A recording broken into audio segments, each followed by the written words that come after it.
সুপ্রিয় দর্শক শ্রোতা, আপনারা যে যেখান থেকে আপনাদের প্রিয় অনুষ্ঠান কৃষকের দিনকাল দেখছেন, তাদেরকে জানাই আন্তরিক শুভেচ্ছা ও অভিনন্দন। সুপ্রিয় দর্শক, আজকে কৃষকের দিনকাল নিয়ে আমরা আসছি নান্দিনা জামালপুর সদরের পলাশতলা গ্রামে। এই গ্রামে আমাদের এক বড় ভাই বিশাল আমের বাগান, মাছ চাষ, লিচুর বাগান, মালটা সহ অনেক মিশ্র ফলের বাগান করেছেন। সুপ্রিয় দর্শক, আপনারা আমাদের সঙ্গে থাকুন।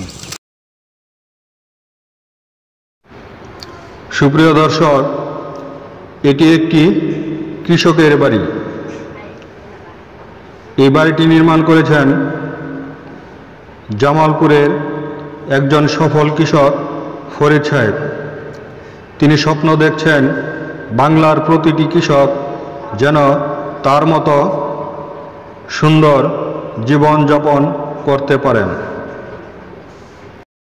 কৃষি এদেশের অর্থনীতির এক অতি গুরুত্বপূর্ণ খাত। বর্তমানে দেশে জিডিপির প্রায় 1/5 অর্জিত হয় কৃষিখাত থেকে। তার চেয়েও বড় কথা, কৃষি এদেশের জনমানুষের খাদ্য ও পুষ্টি নিরাপত্তা প্রদানের প্রধানতম এবং অন্যতম উৎস।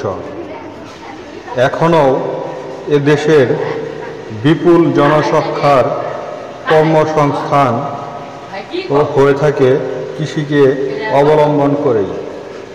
ফলে ক্রমবর্ধমান জনসংখ্যার জন্য খাদ্য সরবরাহ নিশ্চিতকরণ, জীবনযাত্রার মান উন্নয়ন এবং কর্মসংস্থান সৃষ্টি করতে হলে কৃষিক্ষেত্রে অধিকতর মনোযোগ দিতে হবে। গত অর্ধযুগ ধরে কৃষিক্ষেত্রে বিভিন্ন খাতে যে অভূতপূর্ব সাফল্য অর্জিত হয়েছে, তা বর্তমান সরকারের কৃষি ভাবনার এক বাস্তব প্রতিফলন। আমার প্রিয় কৃষক ভাইরা, আজ উন্নত বিশ্বের কৃষির পরিবর্তন ও উন্নত বিশ্বের কৃষকদের জীবনমান দেখে কষ্টে আমাদের বুক ফেটে চৌচির হয়ে যায়। সেই দিন আর বেশি দূরে নয়। আজ আমাদের দেশেও নতুন নতুন উদ্যোক্তারা যেভাবে কৃষিকে আধুনিকায়ন করছেন, আমরাও পারব উন্নত বিশ্বের সাথে পাল্লা দিয়ে আমাদের দেশের কৃষিকে এগিয়ে নিতে।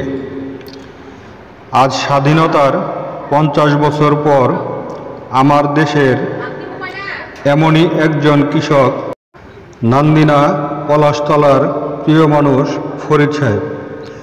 কৃষিকে তার রক্তে ধারণ করে স্বপ্ন দেখছেন বাংলার প্রতিটি কৃষক যেন তার মতো জীবনযাপন করতে পারেন। সেই লক্ষ্যেই তিনি কাজ করে চলেছেন। কৃষকরা যেন তার উৎপাদিত ফসলের ন্যায্য মূল্য পান, সেই দিক চিন্তা করে তিনি গড়ে তুলেছেন রৌদ্র স্পেশালাইজড কোল্ড স্টোরেজ। তিনি শহরের বড় বড় ব্যবসা বাদ দিয়ে তার পূর্বপুরুষের শত বিঘা জমির উপর গড়ে তুলেছেন নানা জাতের ফল ফসলের বাগান। বিশাল পুকুরে মাছ চাষ, মুরগির ফার্ম, গরুর ফার্ম, বিষমুক্ত শাকসবজি সহ আরও অনেক কিছু। এত কিছুর পরও আজ সেই মানুষটার মনে শান্তি নাই। অনেক দুঃখ ভরা কণ্ঠে আজ আপনাদের বলতে চাই, পরম করুণাময় আল্লাহ তাআলা তার 2টি ছেলে সন্তানের মধ্যে একটি সন্তানকে গত 3 মাস আগে জান্নাতে নিয়ে গেছেন। 18 বছরের ছেলেকে হারিয়ে ফরিদ সাহেব আজ বড় ক্লান্ত।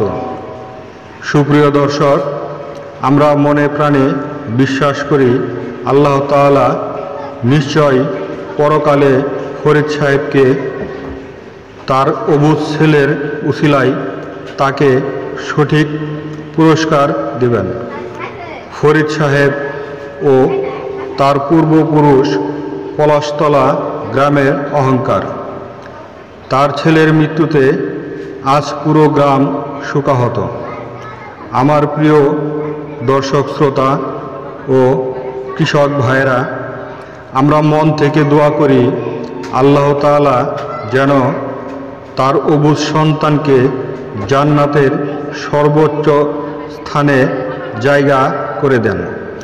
পাশাপাশি এই শোকাহত পরিবার এই কঠিন সুখ সইতে পারে, আমরা সেই দোয়াই করি। সুপ্রিয় দর্শক, আমরা এই শোকাহত বাবার সাক্ষাৎ পুরোপুরি ধারণ করতে পারি নাই। তার কারণ তিনি ছেলেকে হারিয়ে এতটাই ভেঙে পড়েছে যা বলার মতো না।